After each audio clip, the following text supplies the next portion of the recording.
Astaghfirullah. Bismillahirrahmanirrahim. Assalamualaikum warahmatullahi wabarakatuh. Bihamdillah wassalatu wassalamu ala rasulillah wa ala alihi wa sahbihi wa mawalah wa la hawla wa la quwata illa billahi wa ba'd. Alhamdulillah, di pagi ini kembali kita bisa duduk untuk bertalabul ilmi. Salawat dan juga salam kita hadiahkan kepada Rasul kita Nabi besar Muhammad sallallahu alaihi wasallam.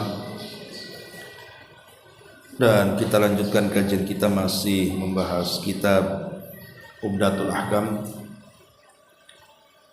dan kita masuk pada hadis berikutnya, hadis dari Abi Hurairah radhiyallahu anhu. Kita baca hadisnya baru kita jabarkan. An Abi Hurairah radhiyallahu anhu anna Rasulullah sallallahu alaihi wasallam qala la yabulanna ahadukum fil ma'id da'imil ladzi la yajri thumma yaghtasilu minhu wa li muslimin la yaghtasil ahadukum fil ma'id da'imi wa huwa junub. Dari Abu Hurairah radhiyallahu an, Nabi sallallahu alaihi wasallam bersabda,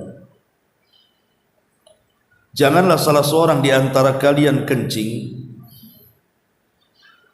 di air yang tergenang, yang tidak berjalan, kemudian dia mandi dari air tersebut. Dalam riwayat Muslim, janganlah salah seorang di antara kalian mandi di air yang tergenang sementara dia dalam kondisi junub.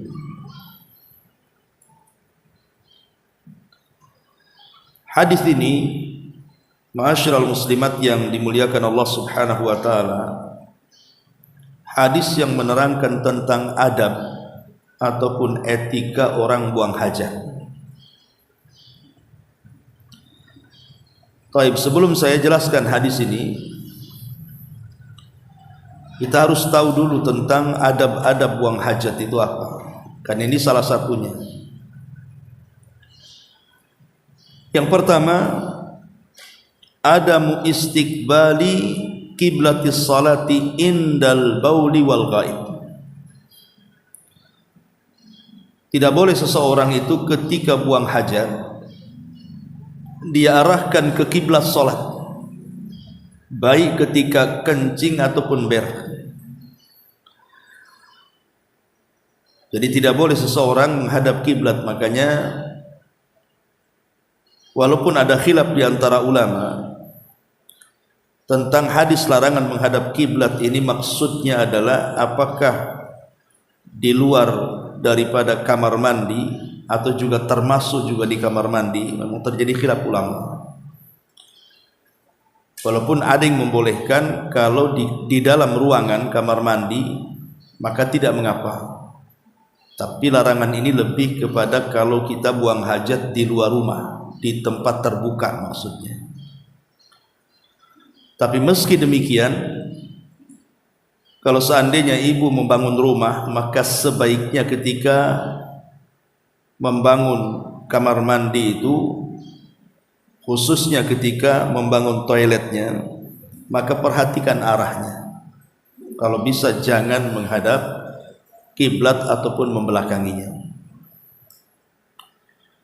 Ini yang pertama. Yang kedua, alla yamussa dzakarahu biyaminihi wa huwa yabul. Tidak boleh menyentuh kemaluannya dengan tangan kanannya sementara dia dalam posisi buang hajat. Karena ada hadis Nabi sallallahu alaihi wasallam, "Idza bala ahadukum fala ya'khudanna dzakarahu bi yamin." Apabila salah seorang di antara kalian kencing, maka jangan memegang dengan tangan kanannya kemaluannya. Ini yang kedua. Yang ketiga, alla yuzilan najasata bi yamini. Begitu juga ketika cebok, menghilangkan najis setelah buang hajat besar. Maka ini pun dilarang, tidak boleh. Karena Hafsah radhiyallahu anha mengatakan, kana an-nabiy sallallahu alaihi wasallam yaj'alu yaminahu li aqlihi wa syurbihi wa wudu'ihi wa thiyabihi wa akhdihi wa ata'ihi.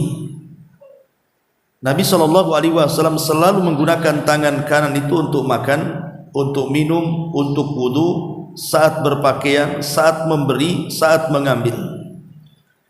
Wa yaj'alu shimalahu lima siwa dzalik.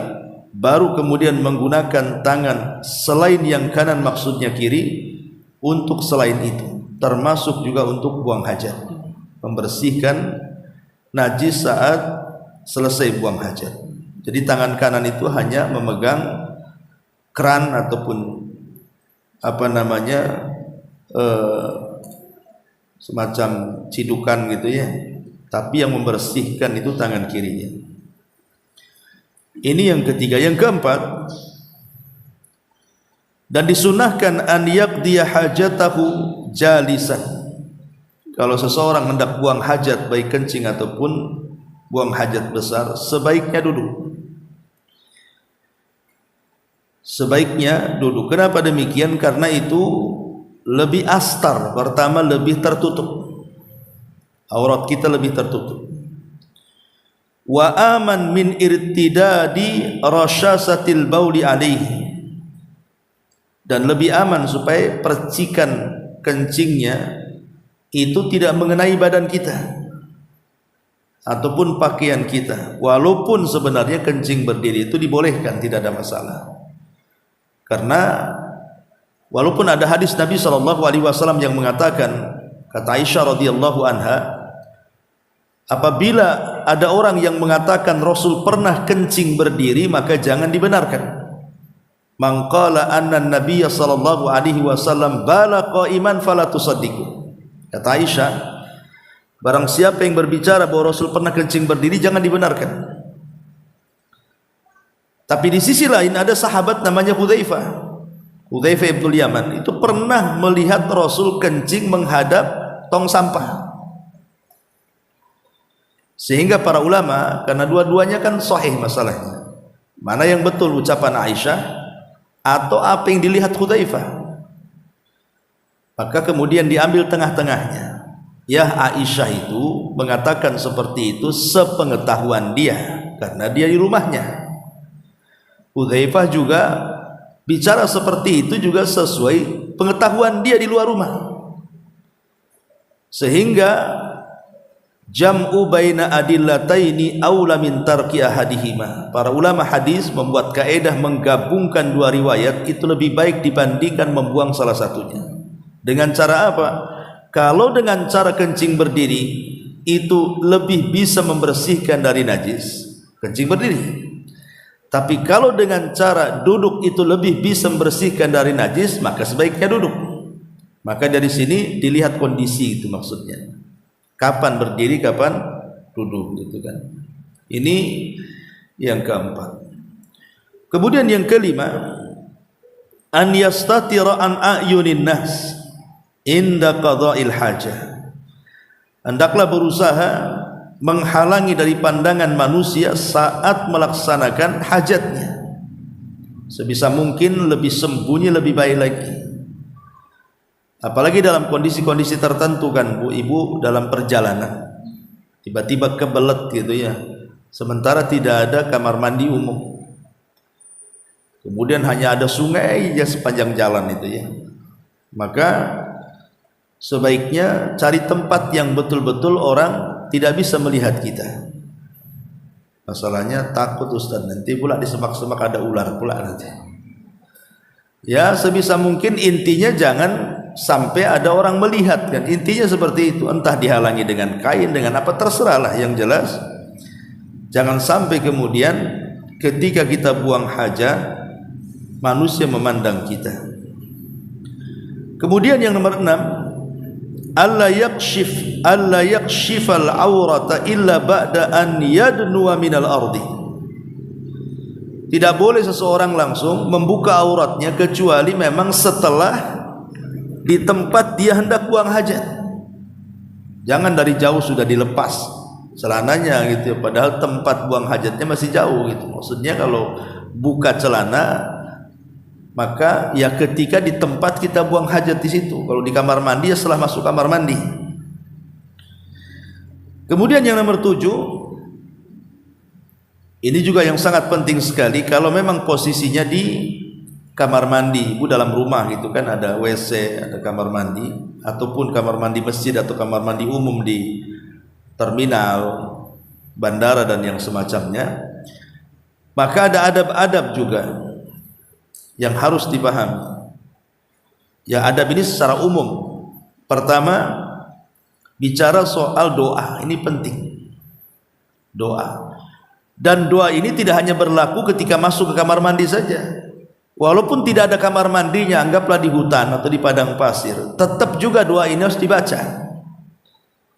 Cuman bedanya kalau masuk kamar mandi doanya itu dibaca ketika di pintu kamar mandi kan itu. Tapi ketika kita tidak posisinya di menghadap kamar mandi, di pelataran umum ataupun seperti hutan atau padang pasir, maka saat membuka celana itu, saat hendak buang hajat, disitulah kita disunnahkan untuk berdoa, Allahumma inni a'udzubika minal khubthi wal khaba'ith. Aku berlindung kepadamu ya Allah dari setan laki-laki dan setan perempuan. Kemudian setelah selesai semuanya keluar, maka di situ juga ada doa yang diajarkan, ghufranaka. Ada hadis memang yang ma'ruf gitu ya, alhamdulillahilladzi adhaba annil adza wa afani. Tapi hadis ini dilemahkan oleh para ulama sehingga cukup kita mengucapkan ghufranaka. Selesai ya. Ini yang nomor 7. Yang nomor 8, al-i'tina bi izalatin najasati ba'dal faragi min qada'il hajah. Berusaha untuk membuang najis. Ya, kalau ibaratnya kita di toilet kan enak tuh kalau tinggal disiram gitu ya kan. Jangan sampai tersisa najis kita di situ atau bekas kencing kita di situ. Ya, kalau memang di tempat-tempat umum, umpamanya di hutan atau di padang pasir atau di apa, ya hendaklah ditimbun pakai tanah gitu, supaya jangan sampai baunya itu kemana-mana sehingga mengganggu orang-orang di sekitarnya. Ini juga salah satu adab ya. Kemudian yang nomor 9, ayyakuna ghaslun najasati au mashuha thalatha marratin au witran ba'da thalathi.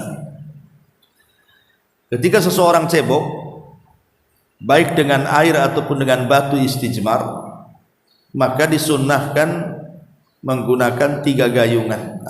Ataupun kalau mau lebih, mungkin kurang bersih, maka boleh lebih daripada 3 selama jumlahnya masih ganjil, gak apa-apa ya.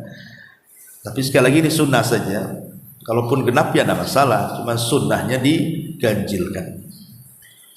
Kemudian yang nomor 10, alla yasta'milal adhm wala rawth fil istijmar. Khusus untuk istijmar ketika tidak ada air dan kita menggunakan batu, maka tidak boleh seseorang itu menggunakan kotoran binatang kering ataupun tulang-tulang binatang yang berserak gitu ya, kita ambil kemudian kita gunakan untuk istijmar, tidak boleh. Jadi betul-betul harus batu. Harus batu, karena Nabi SAW pernah merintahkan para sahabat untuk mengambil batu. Rupanya sahabat ini dapat batu dan tulang. Kemudian Rasul membuang tulang dan mengatakan bahwa ini adalah makanan saudara kalian dari kalangan jin. Kemudian yang nomor 11, alla yabula fi tariqin nas wala fi dhilli yastadillu bihin nas wala fil mawarid. Tidak boleh seseorang itu kencing sembarang, seperti mamanya kencing di jalan yang biasa dilalui manusia, atau di tempat yang dijadikan naungan manusia di bawah pohon umpamanya, ataupun di tempat-tempat sumber air yang airnya ini mengalir dan dimanfaatkan manusia. Jadi tidak boleh 3 tempat ini seorang kencing ataupun apalagi buang hajat, kencing aja tak boleh. Di jalan yang suka dilalui manusia, satu. Yang kedua, di tempat yang biasa manusia bernaung di situ, tempat istirahat. Dan yang ketiga, di tempat-tempat yang di situ merupakan sumber air yang airnya mengalir dan dimanfaatkan manusia. Karena ada hadis Nabi SAW, ittaqul la'anin, jauhi tempat-tempat laknat. Qalu, para sahabat mengatakan, wa man la'anin wa man la'inani. Apa yang Anda maksud tempat-tempat yang dilaknat itu Rasul? Maka Nabi SAW mengatakan, alladhi yatakhalla fi tariqin nasi aw dhillihim. Orang yang buang hajat, baik kencing ataupun berak, di jalan yang biasa dilalui manusia atau di tempat yang biasa menaungi manusia, di bawah pohon atau apa ya. Dan juga hadis Nabi mengatakan, al-baraz fil mawarid, tidak boleh kencing fil mawarid, di tempat-tempat sumber air. Nah, ini juga yang nomor 11 ya. Kemudian yang nomor 12, alla yusallim ala man yaqdi hajatahu wa la yaruddas salam wa huwa fi makani qada'il hajah. Tidak boleh mengucapkan salam kalau kita tahu dia ada di kamar mandi. Tidak boleh kita yang tahu orang ini sedang di kamar mandi, kita mengucapkan salam juga kepada dia. Dan tidak boleh orang yang di dalam kamar mandi menjawab salam, karena Nabi SAW melarang, tidak boleh. Sebutkan dalam sebuah hadis dari Jabir bin Abdullah radhiyallahu anhu. Jadi ada seorang laki-laki lewat kepada Nabi SAW sementara dia sedang kencing. Tiba-tiba dia mengucapkan salam. Maka Rasul SAW mengatakan, idza ra'aitani ala mithli hadhil halati fala tusallimu alayya fa innaka in fa'alta dzalik lam arudda alayka. Kata Rasul, kalau engkau melihat aku sedang seperti ini, maksudnya sedang kencing, jangan kau ucapkan salam, karena aku tidak akan menjawab salammu, kata Rasul. Berarti di sini kita yang tahu dia sedang di kamar mandi tidak boleh mengucapkan salam, dan posisi kita yang dalam kamar mandi pun tidak boleh menjawab salam. Itu diantara adabnya. Ini yang nomor 12. Yang nomor 13, adamu italatil maqsi bi makani qada'il hajat. Jangan lama-lama Bu kalau di kamar mandi. Jadi kita masuk ke kamar mandi itu hanya sesuai dengan hajat kita. Kencing, setelah kencing sudah keluar. Buang hajat besar, setelah selesai cepat keluar. Ngapain lama-lama di kamar mandi? Ya, kenapa demikian? Karena umumnya kamar mandi itu kan tempat najis. Kamar mandi kan tempat najis, tempat kotoran. Khawatirkan mungkin kotoran dan najisnya itu mengenai pakaian kita. Yang kedua, yang namanya kamar mandi itu tempat hadirnya setan di situ. Makanya masuknya saja kita disuruh berdoa berlindung dari setan laki-laki dan perempuan. Kemudian juga yang ketiga, dengan melama-lamakan di kamar mandi itu sama saja melamakan membuka aurat kita di situ. Kalau ada orang yang bertanya, loh kan di kamar mandi kita sendirian di situ. Ya memang sendirian, tapi Allah kan melihat kita. Sehingga ada hadis dari Muawiyah ibn Haidah. Dia mengatakan, Rasul, aurat kita ini kapan kita harus menjaganya? Maka Nabi SAW mengatakan, ihfad aurataka illa min zaujatika aw ma malakat yaminak. Jaga auratmu kecuali kepada istrimu dan juga hamba sahayamu. Kemudian orang ini mengatakan, Rasul bagaimana di depan sesama laki-laki? Saya kan laki-laki, dia laki-laki. Maka Rasul mengatakan, kalau kau bisa, jangan kau perlihatkan auratmu walaupun kepada sesama laki-laki. Kemudian dia bertanya lagi, bagaimana kalau seandainya aku membuka auratku, tidak ada satu pun yang melihatku?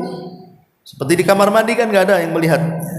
Maka Rasul mengatakan, fallahu ahaqqu an yustahya minhu. Tetap Allah lebih berhak untuk dimalui dibandingkan yang lainnya.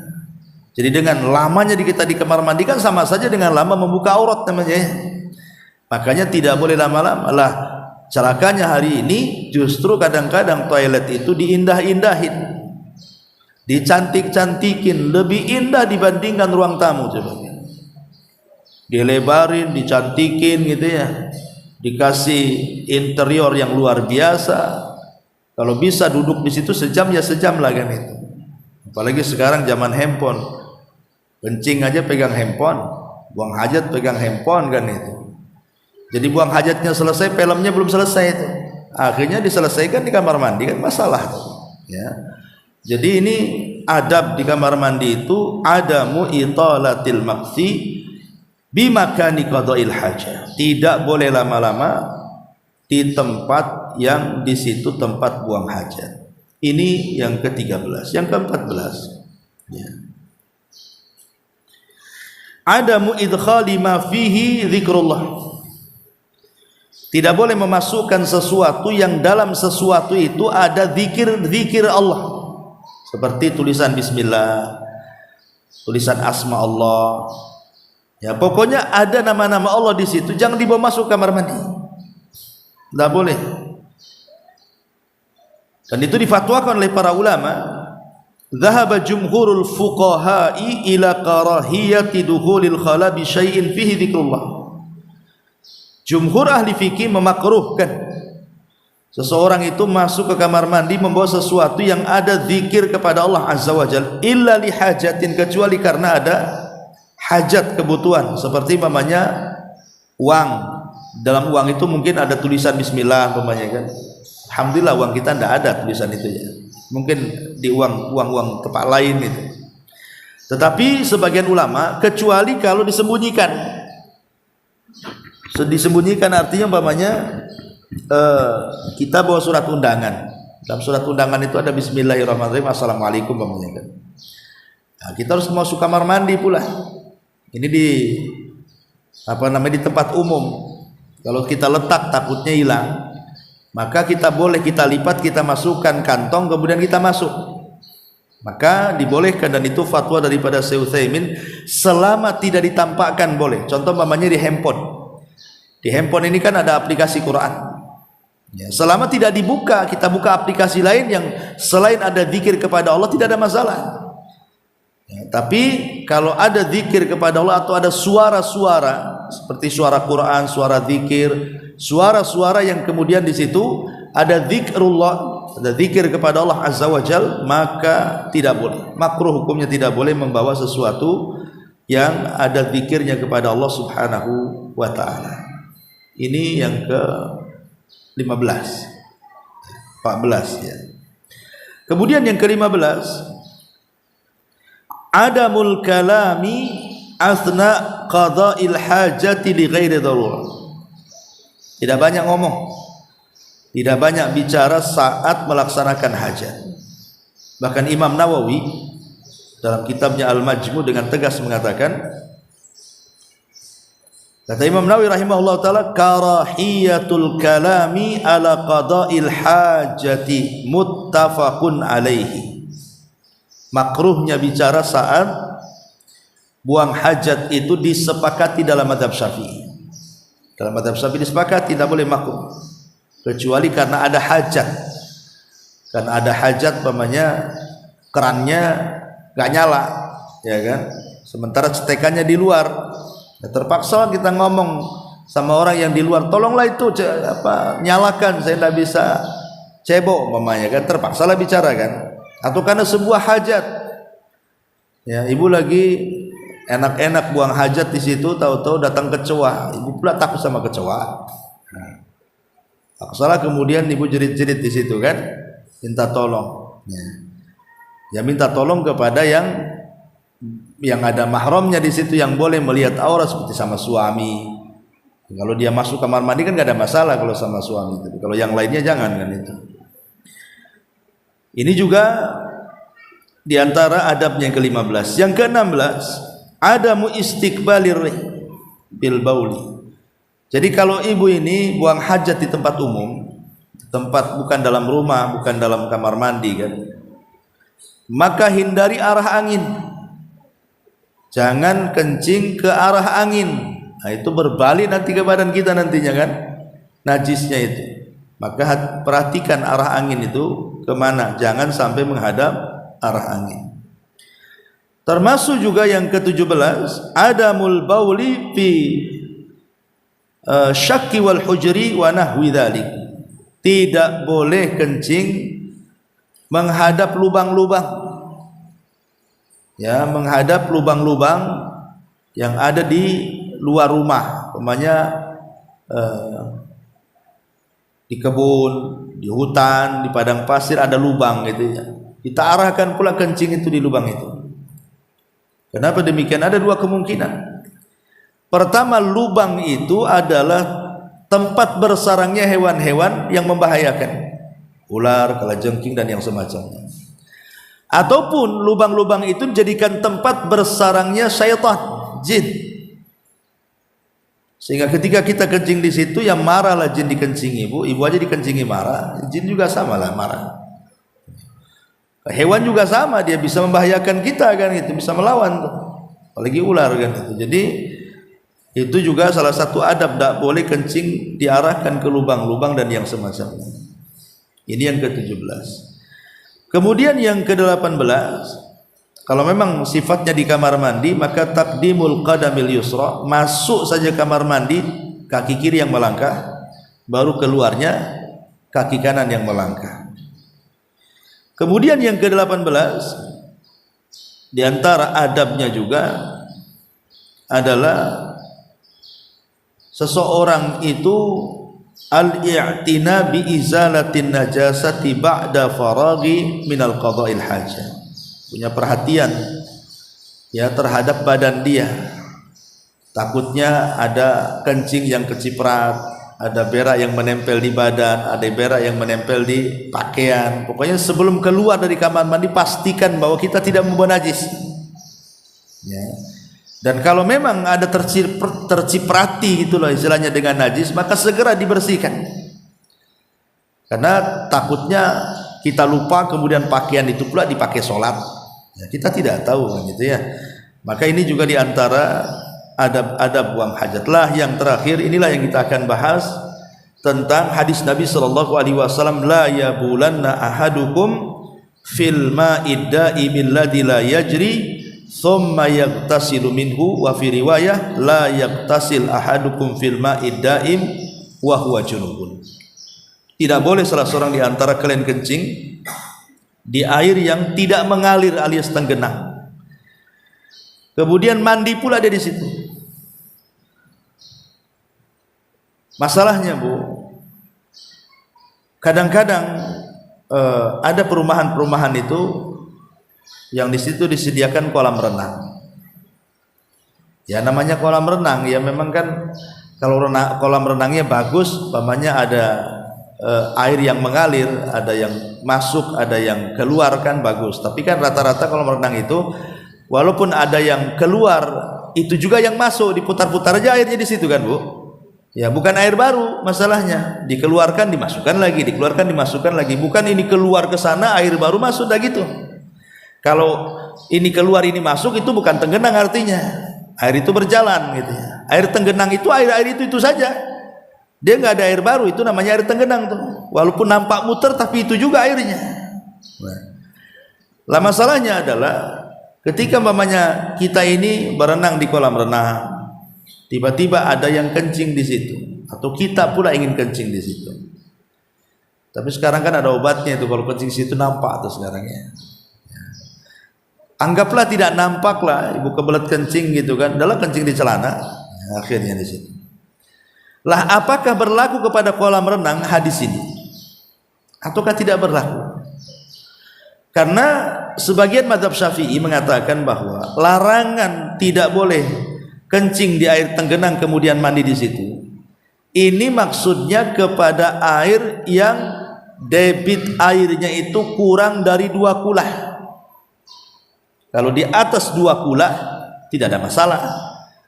Ya, karena kalaupun kencing kita di situ tidak akan merubah warna, rasa dan bau. Seperti kolam renang, kita kencing di situ yang tidak pengaruh karena banyak airnya, sehingga nggak pengaruh. Kecuali kencingnya ibu sebanyak air di kolam itu kan nggak mungkin juga kan itu ya. Artinya kalau kita kencing walaupun 2-3 orang di kolam itu tidak ada masalah, tidak ada berubah warna, rasa atau baunya. Lah ketika tidak berubah warna, rasa dan baunya, artinya kan tidak ada masalah dengan air itu. Dalam mazhab Syafi'i mengatakan bahwa larangan hadis ini artinya air yang kurang dari 2 kula. Adapun air yang lebih dari 2 kula maka tidak ada masalah. Ya, ini satu pendapat. Tapi pendapat yang lain mengatakan tidak. Hadis ini kan tidak ada cerita kulah atau 2 kulah atau 3 kulah atau 4 kulah, tidak ada. Rasul umum hadis ini mengatakan tidak boleh kencing di air yang tenggenang tanpa menyebutkan 2 kulah, 3 kulah, 4 kulah, tidak. Seberapapun air itu dalam kolam, kalau kita kencing dalam kolam itu tetap masuk dalam larangan di sini. Maka untuk keluar dari khilaf ya sebaiknya kalau ibu di kolam renang ya kalau mau kencing ke kamar mandi aja lah, kencing di kamar mandi. Itu kalau ingin keluar dari perselisihan ulama gitu maksudnya ya, biar tidak masuk kepada pendapat yang menjadikan hadis ini secara umum. Karena kalimat la yabulan, nah ini kan larangan. Janganlah salah seorang di antara kalian kencing. Lah ulama mengatakan bahwa larangan di sini adalah litahrim. Jadi larangan di sini litahrim artinya haram hukumnya. Jadi jangan main-main, haram hukumnya. Ya, contoh umpamanya ibu di kamar mandi ada bak-bakan yang mungkin untuk berendam di situ. Itu kan sedikit airnya di situ kan. Ya. Jadi kalau umpamanya di situ ibu berendam di bak-bakan di situ dalam kamar mandi hotel atau di rumah ibu punya sendiri, ya maka sebaiknya kalau kencing ibu dalam kondisi ngerendam tubuh di situ ya keluar. Jangan pula kencing di situ ibu ngerendam di situ, namanya ibu ngerendam dengan air kencing itu namanya. Ya, jadi tidak boleh karena itu akan membahayakan diri kita juga itu dari segi kesehatan dan kebersihan. Makanya di sini kata para ulama an-nahyu anil bauli fil ma'il ladzi la yajri. Di sini ada larangan tidak boleh kencing di air yang tidak tergenang ya. Kemudian juga wa tahrimuhu, dan Rasul mengharamkannya. Lah kalau kencing saja dilarang, ya lebih dari kencing tentu lebih dilarang. Buang hajat besar lebih dilarang lagi. Ya tidak boleh. Ya. Berarti kesimpulan dari hadis ini kalau air itu mengalir berarti boleh. Kalau air itu tidak mengalir berarti tidak boleh. Karena sekali lagi dikhawatirkan kemudian kita kencing di air yang tidak tergenang itu, akhirnya kita mandi di situ, pula kencing kita menempel di badan kita. Ya, wallahu alam. Tetapi kalau seandainya airnya banyak sekali, saya kira tidak ada masalah. Ya, kalau di kolam renang, apalagi di sungai, apalagi di laut, ya kan, ya itu tidak ada larangan. Ibu kencing mau 1 batam di laut pun nggak akan merubah air lautan. Tidak ada masalah kan itu ya. Nah, ini juga diantara adab-adab yang disebutkan oleh para ulama. Wallahu a'lam. Ya Bu, sampai di sini cukup hadis satu ini saja. Baik, sebelum saya tutup, silakan ada yang bertanya.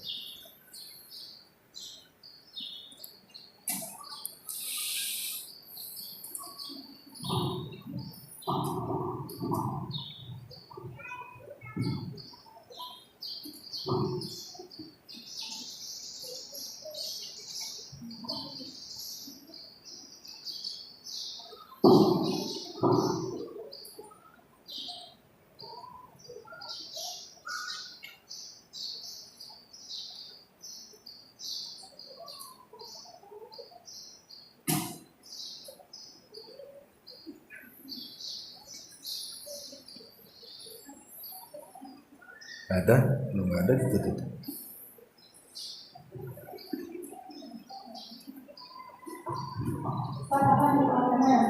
Iya.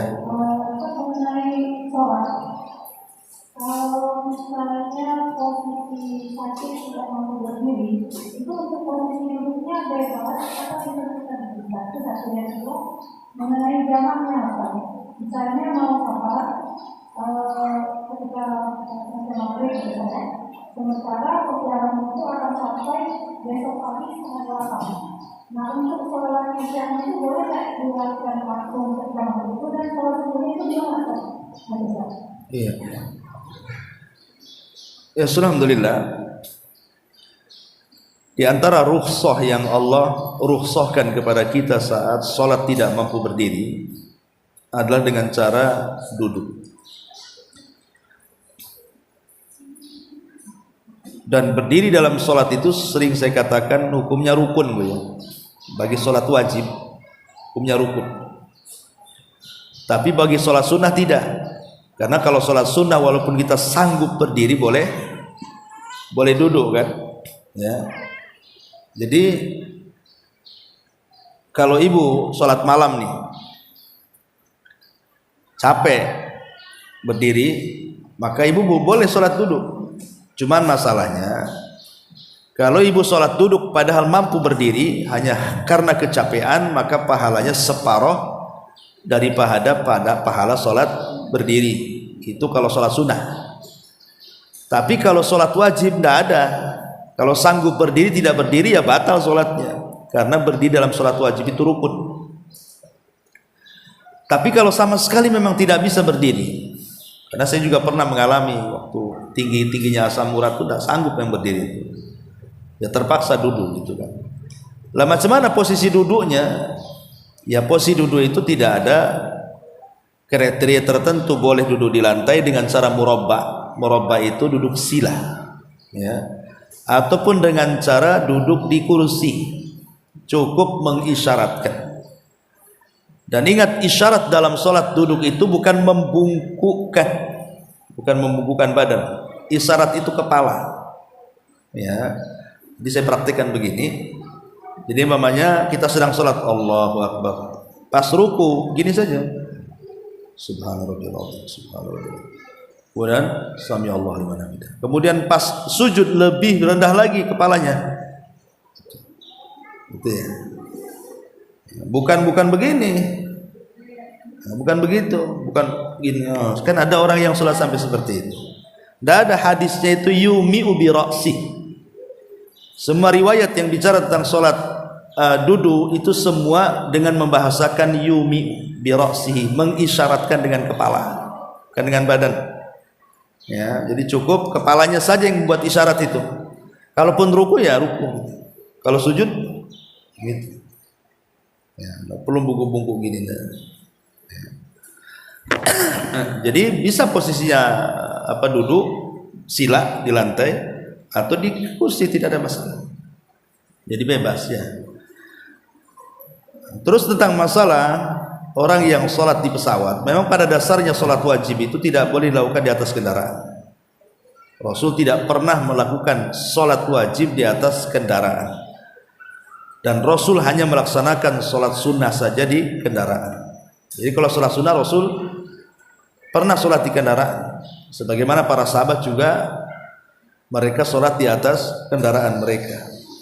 Tapi kalau sholat wajib Rasul tidak pernah sholat di kendaraan, sehingga ada larangan tidak boleh sholat wajib di kendaraan.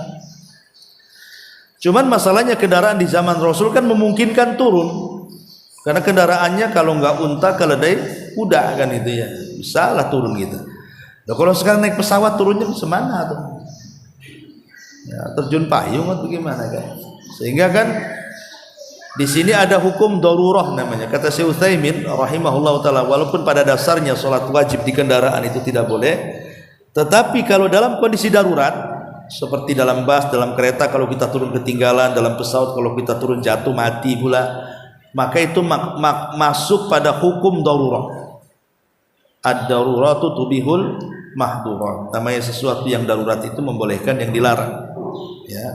Maka boleh sholat di kendaraan kalau tadi umpamanya nih, saya naik pesawat dari sini jam 9 ataupun mungkin jadwal pesawatnya hanya ada di jam 11. Sementara sampai ke tujuan itu maghrib, otomatis akan lewat 3 sholat di situ. duhur, asar, maghrib. Ya. Maka sebaiknya lakukan sholat di pesawat duhur dan asarnya, maghribnya lakukan di luar pesawat, karena kan selesainya maghrib, artinya memungkinkan di bandara maghrib sholat. Tapi kalau seandainya memungkinkan di jama, setelah turun bisa di jama, pemanya ini kan sampai sana jam 4, ke maghrib masih ada 2 jam, berarti saya bisa menjama takhirkan duhur ditarik ke asar. Maka jangan sholat di pesawat, sholat ketika sampai kemudian langsung menjama takhir. Ya. Jadi bolehnya sholat di pesawat itu kalau memang tidak bisa dijama dan tidak memungkinkan sholat karena akan keluar waktunya kalau sampai, nah, baru boleh sholat pesawat. Tapi kalau tidak, maka tidak boleh. Sebaiknya sholat itu di luar pesawat, maksudnya di tanah yang kita injak. Wallahu a'lam.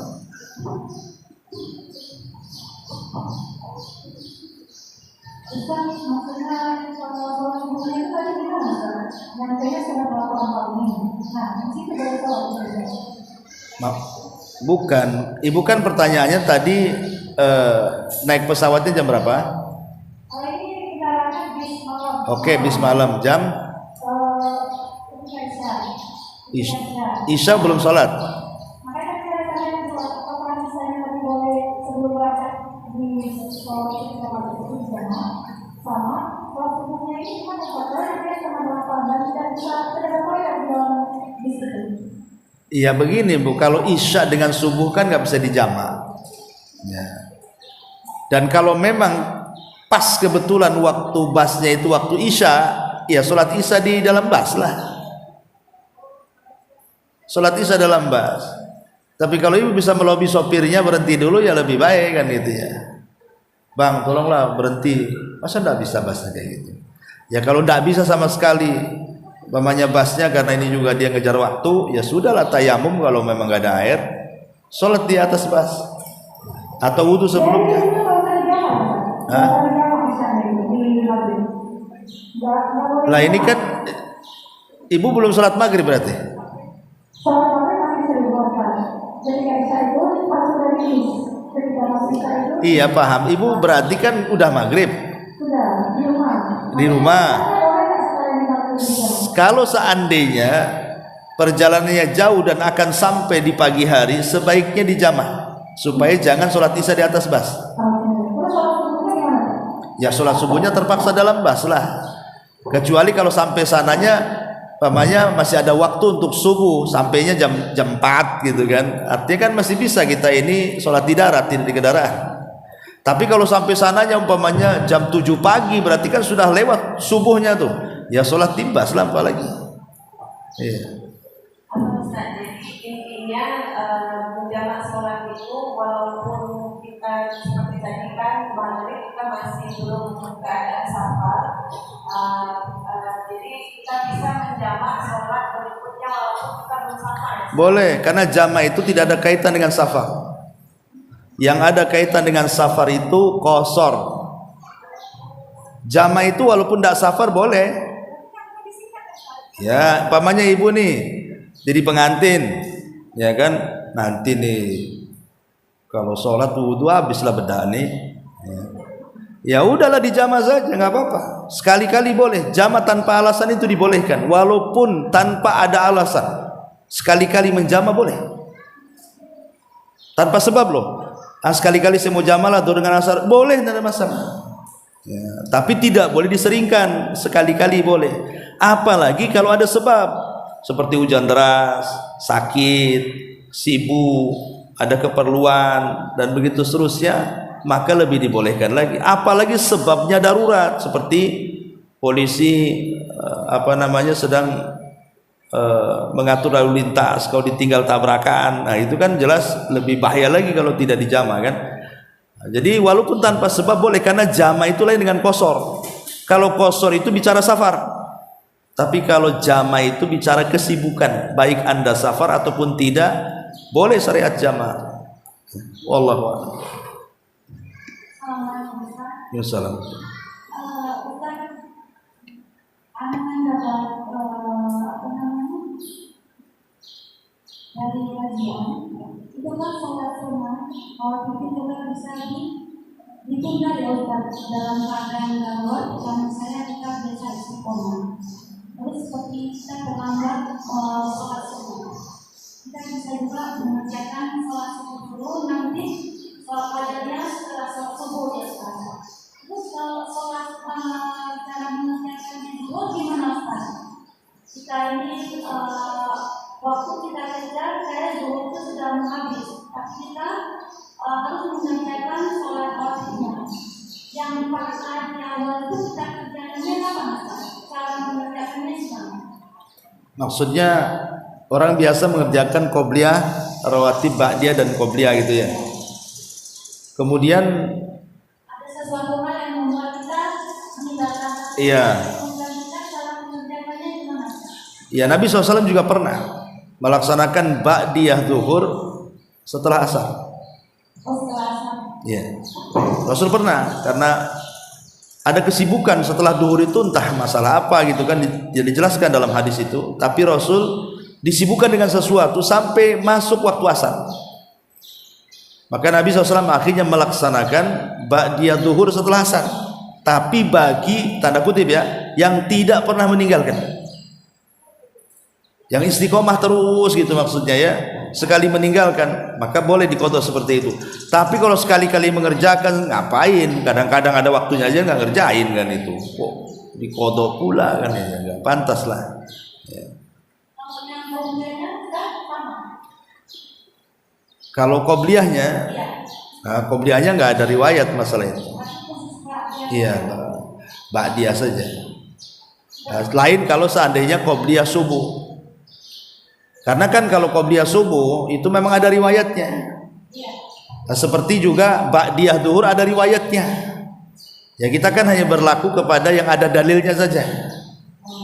Ya kan? Adapun yang tidak dalil apakah bisa dikias, wallahu a'lam. Ya. Yang ada dalilnya itu kan pertama masalah qobliyah subuh, Rasul mengarahkan boleh dilakukan selepas subuh atau menunggu syuruk matahari menaikkan sedikit, masuk waktu duha gitu maksudnya di qadanya itu, atau langsung setelah subuhnya. Ada dua waktu, boleh dua-duanya ya. Atau ba'diyah zuhur, Rasul pernah juga tersibukkan akhirnya dilakukan setelah asar, itu riwayatnya ada. Tapi apakah kemudian orang yang qobliyah zuhur dan dilakukan setelah zuhur, wallahu a'lam. Ya saya tidak tahu. Wallahu a'lam. Sambungannya ya Ustaz. Iya. Ketika sebenarnya kita itu menjaga sholat sunnah rawatib, ba'diyah dan qobliyah pada lewat, posisi kita memang tidak bisa memungkinkan karena badan sakit yang tidak bisa kita melanjutkan walaupun nantinya kita akhirkan. Terus apakah hadis yang diriwayatkan ketika kita menjaga sholat sunat kita qobliyah 12 rakaat, kita tetap mendapatkan hal yang bisa melakukan sunat? Ya, kan ada hadis mengatakan barang siapa yang menjaga sebuah ibadah kemudian terhalang karena safar ataupun sakit sehingga dia tidak bisa melakukannya, maka dia tercatat dapat pahala yang biasa ia lakukan. Jadi kalau umpamanya kita biasa nih sholat duha atau sholat malam, tiba-tiba sakit, akhirnya sakitnya dipaksain kemana pun tidak bisa melakukannya, tapi keinginan dia ingin sholat malam tapi tidak bisa karena memang dia sedang sakit, maka tetap dicatat pahala sholat malam. Ataupun ketika dia safar, tetap dicatat dia dapat pahala ketika dia sebelum safarnya memang membiasakan sholat malam, ketika safar akhirnya ditinggalkan sholat malam. Selama bagi orang yang tidak pernah meninggalkan maksudnya. Karena biasanya orang yang tidak pernah meninggalkan ibadah sekali meninggalkan itu menyesal dia. Menyesal, kenapa begini, kenapa begitu gitu ya. Kalau orang biasa meninggalkan mana ada menyesal, biasa-biasa aja ya. Artinya itulah disebabkan karena bahwa sebuah ibadah itu tetap melahirkan pahala ketika dia istiqomah. Ya kalau ketika sakit kan itu. Wallahu a'lam. Sambung lagi ya, Ustaz. Iya. Sambungannya. Nah, ketika kita ada sesuatu hal yang memang urgent atau kita menerima tamu atau ada acara di rumah, kondisi kita saat itu kita tidak bisa melakukan sholat yang merupakan zuhur itu, Ustaz. Apakah itu termasuk sesuatu yang urgent yang tidak kita kerjakan nanti waktu asar, Ustaz? Ya lihat kondisi kesibukannya itu mendesak atau tidak. Mendesak itu artinya ini tamu istimewa, kalau tidak ditemui hilang dia kan gitu. Artinya kalau tidak mendesak ya sholat aja. Karena jangankan sholat sunnah, mengakhirkan sholat wajib saja. Kalau ada sesuatu yang mendesak boleh, namanya isya nih. Kita kedatangan tamu istimewa, tamu dari kampung, umpamanya kan lama nggak jumpa. Ibu nggak apa-apa, tidak harus sholat isya tepat waktu jam 7. Bisa juga nantilah ambil aja, umpamanya keutamaan waktunya jam 11 karena ada tamu, nggak apa-apa. Atau waktu zuhur boleh diakhirkan karena waktu zuhur ini kan bertepatan dengan matahari di atas kepala gitu. Maka Rasul pun disuruh untuk mengakhirkan supaya dingin. Jadi ada dua waktu yang boleh diakhirkan karena ada sebuah kesibukan. Pertama zuhur, yang kedua asar, yang kedua isya. Ya, selebihnya tidak boleh. Ya hanya dua waktu ini aja boleh kita akhirkan. Yang ingin saya katakan bahwa kalau sholat wajib saja bisa diakhirkan, apalagi sholat sunnah. Itu maksudnya karena sebuah kesibukan. Wa iya. Wallahu a'lam, saya kira cukup. Subhanallah wa bihamdika, asyhadu an la ilaha illa anta, astaghfiruka wa atubu ilaik. Allahu ta'ala. Assalamualaikum warahmatullahi wabarakatuh.